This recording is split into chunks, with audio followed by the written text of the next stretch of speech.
धनंजय मुंडेंच्या भेटीगाठी वाढलेल्या आहेत। मंत्री धनंजय मुंडे यांनी मुख्यमंत्री फडणवीसांची भेट घेतली आहे। देवेंद्र फडणवीस आणि मुंडेंमध्ये काही वेळ चर्चा देखील झाली। विधान भवनाच्या लिफ्टमध्ये मुंडे आणि बावनकुळेंची देखील भेट झालेली आहे। मुंडेंच्या राजीनाम्यासाठी सध्या विरोधक आक्रमक झालेले आहेत।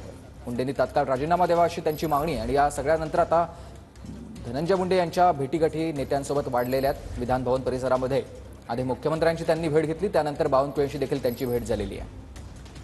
अधिवेशनाला एका बाजूला सुरुवात झालेली आहे आणि त्यानंतर सगळेच नेते सध्या अधिवेशनात एकत्र येत असतानाच आता धनंजय मुंडे यांनी मुख्यमंत्री देवेंद्र फडणवीसांची भेट घेतली, त्यानंतर चंद्रशेखर बावनकुळेंची देखील भेट घेतलेली आहे। सध्या मुंडेंनी राजीनामा द्यावा यासाठी विरोधक आक्रमक झालेले आहेत। ही दृश्य आपण बघतोय। धनंजय मुंडे यांनी देवेंद्र फडणवीसांची भेट घेतली आणि त्यानंतर लिफ्टमध्ये बावनकुळेंची देखील त्यांनी भेट घेतलेली आहे। तसंच इतर नेत्यांशी देखील त्यांच्या भेटीगाठी सुरू झालेल्या आहेत।